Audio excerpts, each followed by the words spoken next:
మనుషులుగా తీయొద్దా?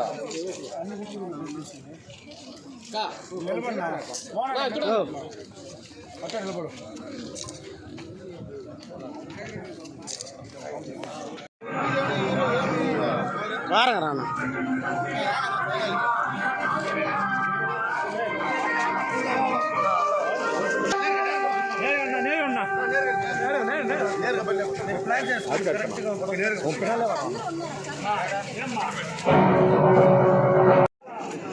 మా ఊర్లో రోడ్లు సమస్యలు ఏం చెప్పుకుంటారో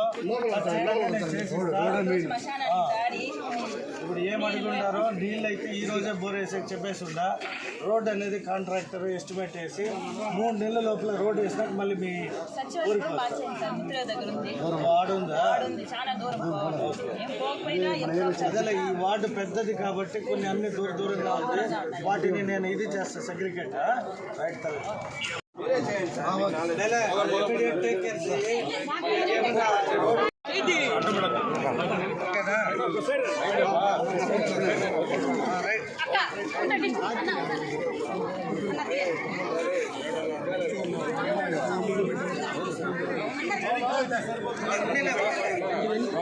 కొంచెం అట్లా వెనక్కనా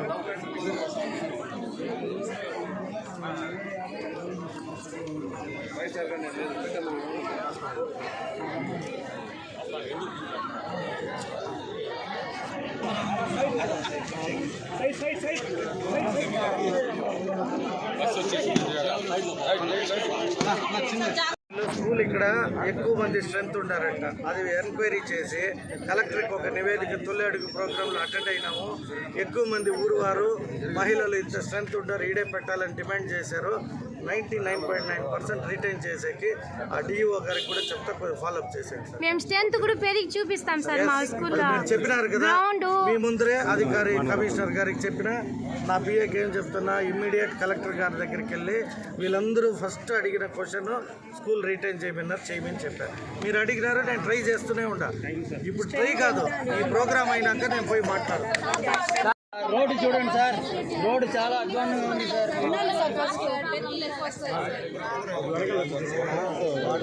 అందరికీ ఒకే సమస్య.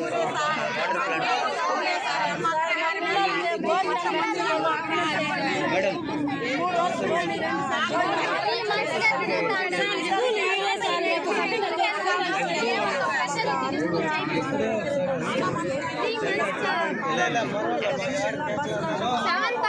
స్టార్ట్ అవుతుంది ప్రైవేట్ బస్సు కాలేజ్ మేము ఎలా సార్ కూలి పని పోయేవాళ్ళు. 3 మంత్స్గా తిరుగుతాను, మాకు 2 నెలలుగా తిరుగుతాను మేము.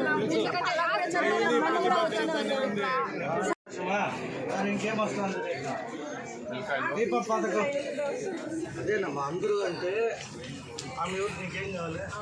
మరి అమ్మకు వస్తే కూతురుకు వచ్చి కదా. అందరు తలా ఇంట్లో ఉన్న వాళ్ళందరికీ ఇవ్వాలంటే ఏమవుతుంది చెప్పు. నీకు కూడా అమ్మ వయసు వచ్చినప్పుడు ఖచ్చితంగా వస్తుంది. ఓకేనా? ఏం పని చేస్తారు మీరు? ఇంట్లో హౌస్ వైఫ్ అనాలి. ఇప్పుడు దీపం పథకం సిలిండర్ వస్తుందా? సిలిండర్ రాలేదు ఎందుకు? పెన్షన్ వచ్చిన సిలిండర్ ఎందుకు రాలా? నమస్కారం. ఇప్పుడు వీళ్ళకి పెన్షన్ వస్తూ ఉంది, సిలిండర్ రాలేదంటే డబ్బులు ఇస్తున్నారమ్మా. ఒక్కొక్కరికి పడింది, ఒక్కొక్కరికి పడలేదు సార్. అన్ని చేసినాం సార్. ఒక్కొక్కరికి పడుతూ ఉంది, ఒక్కొక్కరికి పడలేదు. అది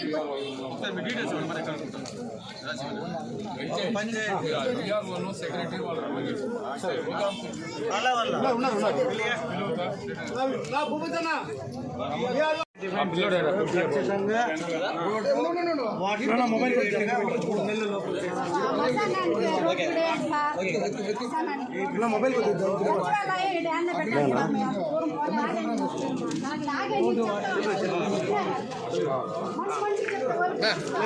నేను చేస్తాను. జగనన్న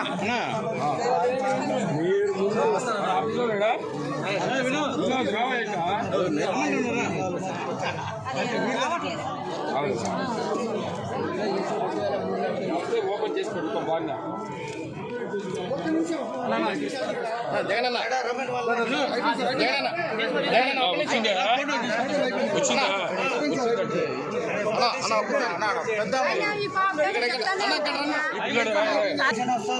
ఎంపీ కూడా వచ్చారు.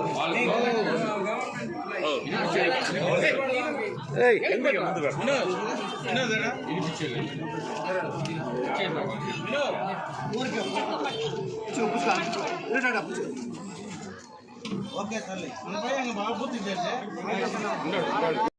ఫస్ట్ వార్డు జనసేన కార్పొరేటర్ ఉండేదా ఇప్పుడు రాలేదా? ఓకే, కొంచెం మిస్కమ్యూనికేషన్ ఉంటుంది.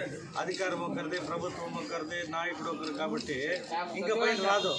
ఇంకా పైన మా పార్టీ ఇన్ఛార్జీలు అందరూ ఉండారు కాబట్టి అయిపోయినా ఇప్పుడు వీళ్ళకి దీపం పథకం కింద డబ్బులు పడలేదంటే ఎలా? పట్టం లేదు. ఒకసారి ఈకే వచ్చి పెండింగ్ గ్యాస్ స్టేషన్లో ఈకే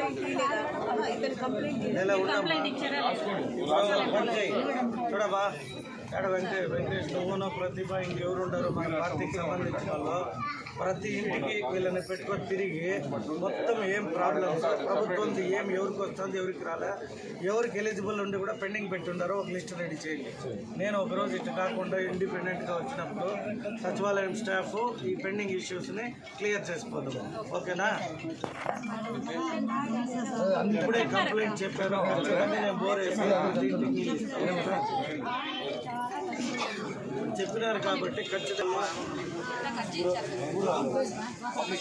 అప్లికేషన్ నేను చేపిస్తాను. ఏడున్నారు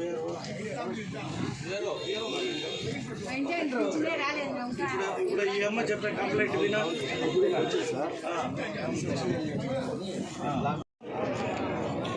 మేమంతే కదా, గవర్నమెంట్ చేసే పనులు మీరు అడిగినవన్నీ చేపిస్తాం.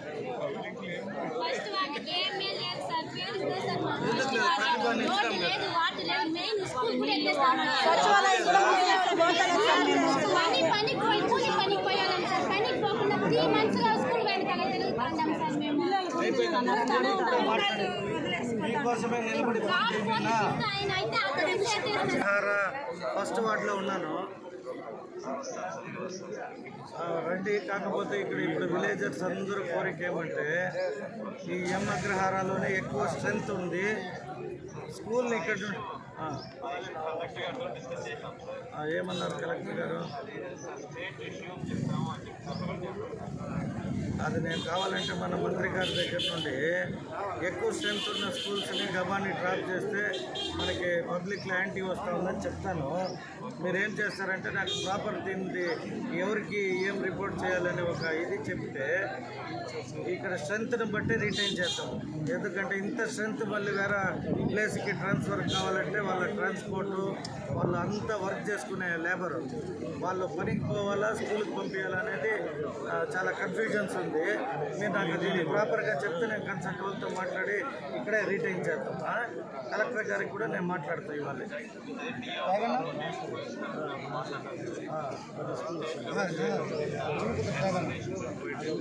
ఇప్పుడు మనకి డిస్టిక్లో ఎక్కడ ఇబ్బంది రాలేదు, నియోజకవర్గంలో ఇబ్బంది రాలేదు.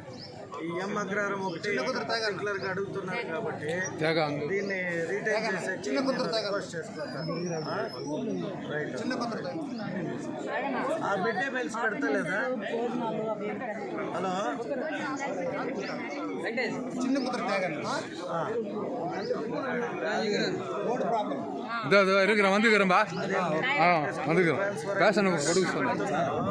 బట్ ఇక్కడ ఆపేయడం వల్ల మళ్ళీ వీళ్ళకందరికీ ఇబ్బంది కదా.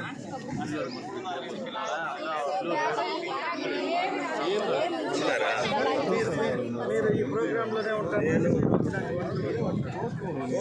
ఎస్టిమేషన్ పని ఉంది కాబట్టి ఒక 3 నెలల లోపల మీ ఊరికి రోడ్ వేపిస్తాం. ఓకేనా? వాళ్ళకి చెప్పిన మీరు స్కూల్ అడిగినారు ఆల్రెడీ ఒకసారి వచ్చినారు, నాకు గుర్తుంది. అర్థమైనా? నేను ఇలా చూస్తే మీరు ఎప్పుడు వచ్చి స్కూల్ గురించి ఏం అడిగినారో ఒక నిమిషం. Lokesh Babu school education minister అయినాక 16 స్కూల్ నుండి ప్రయోజనంలే అన్నిటినీ ఒక జాగా చేసి మోడర్న్ స్కూల్ చేయాలని చేయాలని మంచి ఆలోచనతో వేరే స్కూల్ ఆపింది. ఇంకేం ఆపాలని కాదు, మీరు అడిగినట్టు 10 మందికి ఒక జాగా, 10 మందికి ఒక జాగా, 10 మంది ఆడ ప్రయోజనం లేకుండా 10 మందికి ఒక స్కూల్ ఉండి ఆయన చెప్పింది చెప్తున్నా. మీరు ఏది అడిగినారో మొన్న నేను అడిగా. ఆయన ఇంటెన్షన్ ఏముంది తెలుసా? ఒకే స్కూల్ని మంచి టీచర్స్ని ప్రొవైడ్ చేసి ఇన్ఫ్రాస్ట్రక్చర్ ప్రొవైడ్ చేస్తే పిల్లలు బాగా చదువుతారు అని. మీకు ట్రాన్స్పోర్ట్ ఇబ్బంది ఉంది అంటే ఇక్కడ నుండి వేరే స్కూల్కి దానికి వ్యవస్థ చేయమని అడిగితే ప్లాన్ చేస్తా. స్కూలే ఉంది అంటే ఆడేమైంది, ఒక చిత్తూరు అగ్రహారంకి మాత్రం కాదు నిర్ణయం, స్టేట్ మొత్తం అన్ని స్కూళ్ళు మారుతూ ఉన్నాయా? కాదు. ఇప్పుడు రోడ్ అన్నారు అనుకో, ఉండమ్మా వినాలి నేను చెప్పేది కూడా మీరు అర్థం. ఇప్పుడు మీరు చెప్పిందంతా విన్నా, మీకు సమాధానం చెప్పాలా వద్దా? మరి నేను ఎందుకు చెప్తున్నా? ఒకే స్కూలు బెంచ్లు, బుక్స్, టీచర్లు మంచోళ్ళు ఉంటే మీ పిల్లలు బాగా చదువుతారు లేదా? ఆడొక స్కూల్ 4 స్కూల్ నుండి ప్రయోజనం ఏమే? గవర్నమెంట్ నష్టపోతూ ఉంది, పిల్లలు సరిగ్గా చదువుకోలేకపోతున్నారని ఇన్ఫ్రాస్ట్రక్చరు మోడర్న్ స్కూల్గా పెద్ద స్కూల్ని చేయాలని వారి ఆలోచన. ఇప్పుడు మీరు ఏం అడిగినారో, పోయేకి మాకు ట్రాన్స్పోర్ట్ ఇబ్బంది ఉంది అన్నారు. దాని గురించి ఆలోచిద్దాం. ఆడికన్నా స్ట్రెంత్ ఈడు ఎక్కువ ఉండాలి సార్, ఆ స్కూల్ కన్నా స్ట్రెంత్ మా స్కూల్ ఎక్కువ ఉండాలి సార్. ఇప్పుడు ఒకటో క్లాస్ లో కూడా మేము స్ట్రెంత్ పెరిగి చూపిస్తాం సార్. నువ్వు కూడా చెప్పింటా. మీరందరూ అడిగినట్టే కలెక్టర్ గారి దగ్గరికి పంపించినా కదా, పోయారు కదా. కలెక్టర్ గారు కూడా రాసి ఉన్నారు, ప్రభుత్వం నుండి ఏదైనా గబగబాని రాదు. ఇప్పుడు నేను అనుకో రోడ్డు అడిగినారో లేదా బోర్ అడిగినారు, ఈ రోజే వేస్తానన్న. ఎందుకు? నా చేతిలో పని. మిమ్మల్ని ఓట్లు అడిగినా మీరు ఓట్లు వేసినారు, బోర్ వేస్తాను. స్కూల్ అనేది ఉండమ్మా, కాదు. స్కూల్ అనేది ప్రభుత్వం నిర్ణయం తీసుకుంటుంది అంటే ముఖ్యమంత్రి గారు, మంత్రులు తీసుకోవాలి. మీరు చెప్పింది నేను పోస్ట్ చేస్తాను, అక్కడ నుండి సమాధానం వచ్చినాక ట్రై చేసి ఇక్కడే పెట్టిస్తా. ఆ లోపల మీరు అయ్యో అంటే నేను ఏం చేయాలి? అటెండెన్స్ లేదు సార్. స్కూల్ ఓపెనింగ్ అయ్యి ఇప్పుడు 1 మంత్ అవుతుంది సార్. ఈ 1 మంత్ లో 3rd 4th ఏ వస్తాను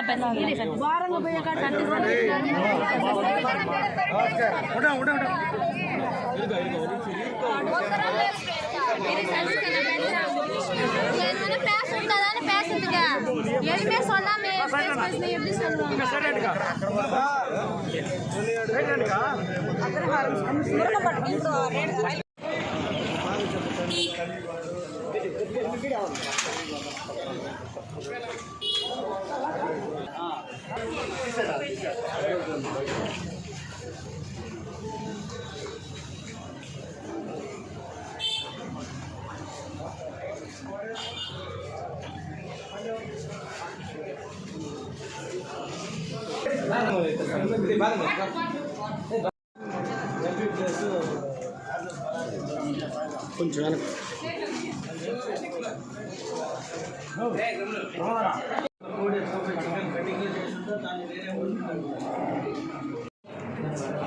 చిత్తూరు నియోజకవర్గ 1వ వార్డులోని ఈ ఎంకే అగ్రహారం కావచ్చు, అలాగే మా ముఖ్యమంత్రి గారు చేపట్టిన ఈ తొలి అడుగు అనే కార్యక్రమంలో ప్రజల్ని కలుసుకోవడం జరిగింది. చాలా సంతోషంగా ఉన్నారు ప్రభుత్వం పట్ల. ఏదైతే పెన్షన్ సమయానికి 1 రోజు ముందే కూడా వచ్చి ఇస్తున్నారంటూ పెన్షన్దారులు ఎవరైతే ఉంటారో వాళ్ళంతా చాలా ఆనందాన్ని వ్యక్తం చేశారు.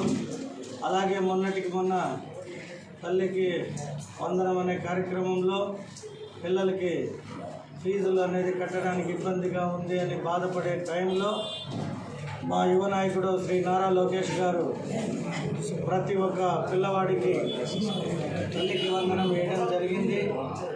అందులో భాగంగా మహిళలు కూడా పెద్ద ఎత్తున చాలా ఆనందాన్ని వ్యక్తం చేశారు. అలాగే నిత్యావసర సరుకులు కావచ్చు, ధరలు కావచ్చు, అన్నీ కూడా సరైన అందుబాటులో ఉన్నాయి. మేము ఆనందంగా ఉన్నాం. గత ప్రభుత్వం కంటే ఈ ప్రభుత్వంలో మాకు అన్నీ బాగున్నాయని వ్యక్తం చేస్తూ వారికి కావాల్సిన డిమాండ్లు ఏవో కొన్ని రోడ్లు, లైట్లు గడిచిన ప్రభుత్వంలో ఎక్కడ కూడా ఒక్క రోడ్ వేసిన దాఖలాలు లేదు. అలాగే పవర్ పైన ఏదో ఇష్యూస్ చెప్పారు. ఇప్పుడే మా డిఈఓ కూడా చెప్పడం జరిగింది. డిఈకి ఇమీడియట్గా 3 ఫేస్ ప్రాబ్లం ఉందని చెప్పారు. ఎందుకంటే ఇది గతంలో పంచాయతీ లిమిట్స్లో ఉన్నది, ఇప్పుడు కార్పొరేషన్లో కలిపారు కాబట్టి వ్యవసాయదారిక భూములు ఎక్కువ కాబట్టి ఇంకా కూడా కొద్ది జాగాల్లో వ్యవసాయం చేస్తున్నారు కాబట్టి వారికంతా 3 ఫేస్ లేకపోవడం, మోటార్లు పనిచేయలేదని అడిగారు. వాటిని కూడా తక్షణమే రివైజ్ చేసి 3 ఫేస్ కరెంట్ ఇమ్మని చెప్పడం జరిగింది. అలాగే త్రాగునీరు కూడా అడిగారు. ఇవాళ రేపట్లో బోర్ వేసేకి మున్సిపల్ కమిషనర్ గారిని పిలిచి ఆదేశించడం జరిగింది. ఇంకేమన్నా ఉంటే కూడా చిన్న చిత్తగా సమస్యల్ని సెక్రటరేట్లో కూర్చొని అందరికీ గైడ్ చేయడం జరిగింది. సో ఈ తొలి అడుగు అనే కార్యక్రమం గడిచిన ఒక సంవత్సరంలో పార్టీ ఏ రకంగా ప్రజల్లోకి తీసుకెళ్ళి మనం చేసిన మంచిని ప్రజల్లో తెలియజేయడానికి మా ముఖ్యమంత్రి గారు చేపట్టిన ఈ కార్యక్రమం. ఇవాళ మా జిల్లాలో ముఖ్యమంత్రి గారు పర్యటన ఉన్నా మా ముఖ్యమంత్రి గారు ఏ నియోజకవర్గంలో ఆ నియోజకవర్గం ఎమ్మెల్యే పోయి ఈ కార్యక్రమాన్ని చేపట్టమని ఆదేశించారు. అందులో భాగంగా ఇవాళ ఇక్కడికి వచ్చాను. పెద్ద ఎత్తున ప్రజలు కూడా వెల్కమ్ పలికారు. చాలా సంతోషంగా ఉండమంటూ తెలియజేశారు. అందుకు నేను కూడా సదా వారికి ఎప్పుడూ రుణపడి ఉంటానని తెలియజేసుకుంటూ సెలవు చేసుకుంటాను.